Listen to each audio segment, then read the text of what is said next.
السلام علیکم ورحمۃ اللہ وبرکاتہ۔ شیعہ حضرات ماتم کو ثابت کرنے کے لیے حضرت اویس قرنی رضی اللہ تعالی عنہ کا ایک من گھڑت واقعہ پیش کرتے ہیں کہ غزوہ احد میں رسول اللہ صلی اللہ تعالی علیہ وسلم کے دان مبارک زخم آیا تھا دان مبارک پر، تو وہ کہتے ہیں حضرت اویس قرنی رضی اللہ تعالیٰ عنہ نے بھی حضور کے اس زخم آنے کی وجہ سے اپنے سارے دان توڑ دیے تھے،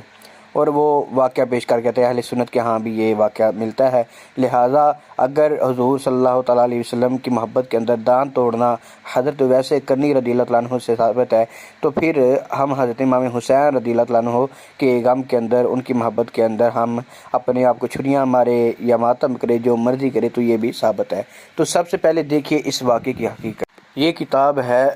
اہل سنت کے بڑے امام ملا علی قاری، انہوں نے فضائل حضرت اویس قرنی میں یہ کتاب لکھتے ہیں، حضرت اویس قرنی رضی اللہ تعالیٰ عنہ کا دان توڑنا۔ اور پھر یہ جاننا چاہیے یہ کہ جو عام عوام میں مشہور ہے کہ حضرت اویس قرنی رضی اللہ تعالیٰ عنہ نے جب یہ سنا کہ غزوہ احد کے دن رسول اللہ صلی اللہ تعالیٰ علیہ وسلم کے مبارک دانتوں کو زخم آئے، تو شدت حزن اور غم کی وجہ سے اپنے سارے دان نکال دیے، کیونکہ ان کو یہ معلوم نہ ہوا کہ رسول اللہ صلی اللہ تعالیٰ علیہ وسلم کے کون سے دان کو تکلیف پہنچی ہے۔ تو علماء کے نزدیک اس کی کوئی اصل نہیں ہے، اور پھر یہ ہے بھی شریعت کے خلاف، کیونکہ صحابہ کرام علیہم رضوان میں سے تو کسی نے بھی یہ کام نہیں کیا، اور یہ کام سوائے بیوقوفوں کے اور کوئی بھی نہیں کر سکتا۔ تو یہ واقعہ اہل سنت کے ہاں ثابت نہیں ہے۔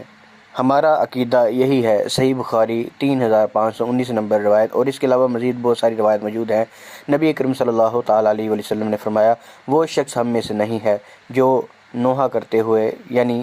ایسے چیخ و پکار جاہلیت کی طرح، اور اپنے رخسار پیٹے، گریبان پھاڑ ڈالے اور جاہلیت سے پکارے، وہ ہم میں سے نہیں ہے۔ تو شیعہ حضرات ذرا ہوش کے ناخن لیں، اور وہ واقعات جو اہل سنت کے ہاں ثابت نہیں، ہمارے ہاں سند معتبر ہے، دین ہمارے تک سند کے ساتھ پہنچا ہے، اور شیعہ حضرات تو بغیر سندوں کے قول اور انہوں نے اپنی چیزیں بنائی ہوئی ہیں، تو ہمارے ہاں سند ضروری ہے۔ لہٰذا جب بھی اہل سنت کی طرف سے کچھ بیان کرنے کا آپ کا دل کرے تو سند ضرور پیش کریں۔